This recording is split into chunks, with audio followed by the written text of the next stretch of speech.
जय हिंद दोस्तों। आज हम सामान्य अध्ययन के कुछ महत्वपूर्ण प्रश्नों को लेकर आए हैं जो आपकी आगामी परीक्षा UP police, railway, SSC GD या अन्य सभी परीक्षाओं के लिए अति महत्वपूर्ण होंगे।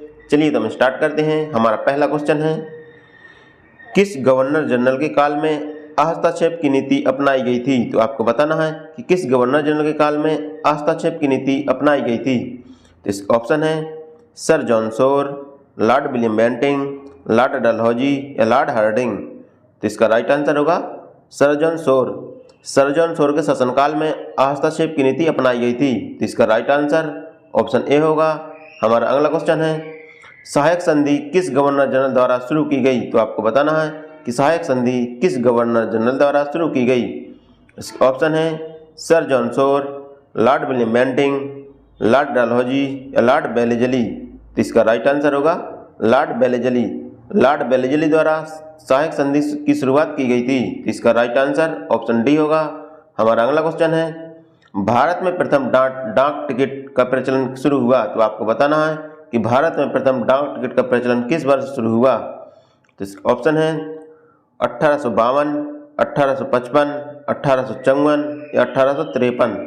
तो इसका राइट आंसर होगा 1854। 1854 ईस्वी में भारत में प्रथम डाक टिकट का प्रचलन हुआ। इसकी शुरुआत लॉर्ड डलहौजी के शासनकाल में की गई थी। तो इसका राइट आंसर ऑप्शन सी होगा। हमारा अगला क्वेश्चन है, गुरुमुखी लिपि का आरंभ किसके द्वारा किया गया? तो आपको बताना है कि गुरुमुखी लिपि का आरंभ किसके द्वारा किया गया था। इसके ऑप्शन है गुरु तेग बहादुर, गुरु अंगद, गुरु नानक, गुरु रामदास। तो इसका राइट आंसर होगा गुरु अंगद। गुरु अंगद के द्वारा गुरुमुखी लिपि का आरंभ किया गया था। तो इसका राइट आंसर ऑप्शन बी होगा। हमारा अगला क्वेश्चन है, आदि ग्रंथ की रचना किसके द्वारा की गई? तो आपको बताना है कि आदि ग्रंथ की रचना किसके द्वारा की गई थी। इसका ऑप्शन है गुरु तेग बहादुर, गुरु अर्जुन देव, गुरु नानक या गुरु रामदास। तो इसका राइट आंसर होगा गुरु अर्जुन देव। गुरु अर्जुन देव के द्वारा आदि ग्रंथ की रचना की गई थी। गुरु अर्जुन देव सिखों के 5वें गुरु थे। तो इसका राइट आंसर ऑप्शन बी होगा। हमारा अगला क्वेश्चन है, किस मुगल शासक को लंपट मूर्ख कहा जाता था? तो आपको बताना है कि किस मुगल शासक को लंपट मूर्ख कहा जाता था। तो इसके ऑप्शन है औरंगजेब, जहांगीर शाह, मोहम्मद शाह या फारुखसियर। तो इसका राइट आंसर होगा जहांगीर शाह। जहांगीर शाह को लंपट मूर्ख के नाम से जाना जाता था। तो इसका राइट आंसर ऑप्शन बी होगा।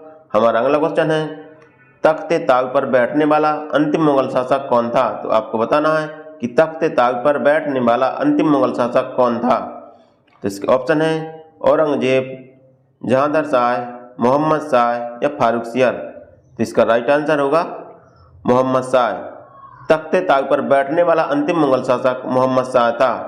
दोस्तों, तख्ते ताग का निर्माण शाहजहां के द्वारा कराया गया था।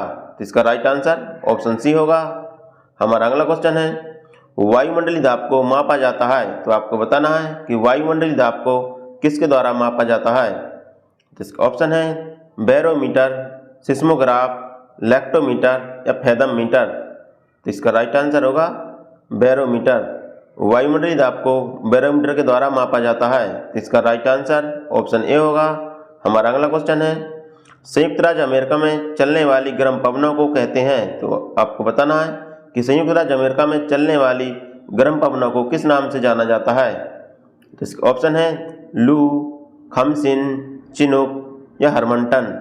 तो इसका राइट आंसर होगा चिनूक। संयुक्त राज्य अमेरिका में चलने वाली गर्म पवनों को चिनूक कहते हैं। तो इसका राइट आंसर ऑप्शन सी होगा। हमारा अगला क्वेश्चन है, निम्न पवनों में से किसे डॉक्टर पवन के नाम से जाना जाता है? तो आपको बताना है कि किस पवन को डॉक्टर पवन के नाम से जाना जाता है।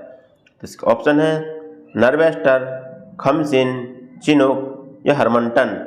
तो इसका राइट आंसर होगा हरमंटन। हरमंटन को डॉक्टर पवन के नाम से जाना जाता है। यह पवनें गिनी तट पर चलने वाली पवनें हैं। तो इसका राइट आंसर ऑप्शन डी होगा। हमारा अगला क्वेश्चन है, नील नदी कहाँ से निकलती है? तो आपको बताना है कि नील नदी कहाँ से निकलती है। तो इसका ऑप्शन है टिटिकाका झील, जेम्बेजी नदी, विक्टोरिया झील या सुपीरियर झील। तो इसका राइट आंसर होगा विक्टोरिया झील। नील नदी विक्टोरिया झील से निकलती है। तो इसका राइट आंसर ऑप्शन सी होगा। हमारा अगला क्वेश्चन है, करीबा बांध किस नदी पर स्थित है? तो आपको बताना है कि करीबा बांध किस नदी पर स्थित है? इसका ऑप्शन है नील नदी, जैम्बेजी नदी, आमूर नदी या सुपीरियर झील। इसका राइट आंसर होगा जैम्बेजी नदी। करीबा बांध जैम्बेजी नदी पर स्थित है। इसका राइट आंसर ऑप्शन बी होगा। जैम्बेजी नदी पर विक्टोरिया जलप्रपात भी स्थित है। हमारा अगला क्वेश्चन है निम्न में से कौन सा अनुच्छेद पंचायती राज से संबंधित है? तो आपको बताना है कि कौन सा अनुच्छेद है जो पंचायती राज से संबंधित है।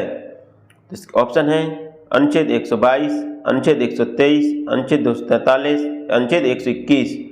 तो इसका राइट आंसर होगा अनुच्छेद 243। पंचायती राज से संबंधित अनुच्छेद 243 है। तो इसका राइट आंसर ऑप्शन सी होगा। 73वां संविधान संशोधन के द्वारा पंचायती राज की शुरुआत की गई थी। हमारा अगला क्वेश्चन है विद्युत चुम्बकीय तरंगें होती हैं। तो आपको बताना है कि विद्युत चुम्बकीय तरंगें कौन सी तरंगें होती हैं। तो इसका ऑप्शन है प्रगामी तरंगें, अप्रगामी तरंगें, अंधेर तरंगें या अनुप्रस्थ तरंगें। तो इसका राइट आंसर होगा अनुप्रस्थ तरंगें। अनुप्रस्थ तरंगें विद्युत चुम्बकीय तरंगें होती हैं। तो इसका राइट आंसर ऑप्शन डी होगा। हमारा अगला क्वेश्चन है आकाश का रंग नीला दिखाई देता है। तो आपको बताना है कि आकाश का रंग नीला दिखाई देता है तो किसके कारण नीला दिखाई देता है। इसका ऑप्शन है विवर्तन के कारण, विकिरण के कारण, परावर्तन के कारण या अपवर्तन के कारण। तो इसका राइट आंसर होगा विकिरण के कारण। आकाश का रंग नीला दिखाई विकिरण के कारण देता है। तो इसका राइट आंसर ऑप्शन बी होगा। हमारा अगला क्वेश्चन है कान के डॉक्टर द्वारा प्रयोग किए जाने वाला दर्पण है। तो आपको बताना है कि कान के डॉक्टर द्वारा प्रयोग किए जाने वाला दर्पण कौन सा है। तो इसका ऑप्शन है उत्तल लेंस, गोली दर्पण, अवतल दर्पण या उत्तल दर्पण। तो इसका राइट आंसर होगा अवतल दर्पण। कान के डॉक्टर द्वारा अवतल दर्पण का प्रयोग किया जाता है। तो इसका राइट आंसर ऑप्शन सी होगा। हमारा अगला क्वेश्चन है सिरके में कौन सा अम्ल पाया जाता है। तो आपको बताना है कि सिरके में कौन सा अम्ल पाया जाता है। इसका ऑप्शन है ऑक्जेलिक अम्ल, टारटरिक अम्ल, एसिटिक अम्ल या लैक्टिक अम्ल। तो इसका राइट आंसर होगा ऑक्जेलिक अम्ल। सिरके में ऑक्जेलिक अम्ल पाया जाता है। तो इसका राइट आंसर ऑप्शन ए होगा। हमारा अगला क्वेश्चन है हीरा चमकता है। तो आपको बताना है कि हीरा किस कारण चमकता है। इसका ऑप्शन है पूर्ण आंतरिक अपवर्तन के कारण, विवर्तन के कारण, अपवर्तन के कारण या पूर्ण आंतरिक परावर्तन के कारण। तो इसका राइट आंसर होगा पूर्ण आंतरिक परावर्तन के कारण। हीरा है जो पूर्ण आंतरिक परावर्तन के कारण चमकता है। तो इसका राइट आंसर ऑप्शन डी होगा। हमारा अगला क्वेश्चन है अस्थि से अस्थि को जोड़ों को कहते हैं। तो आपको बताना है कि अस्थि से अस्थि के जोड़ को क्या कहते हैं। इसका ऑप्शन है लिगामेंट, टेंडम, ए बी दोनों या इनमें से कोई नहीं। तो इसका राइट आंसर होगा लिगामेंट।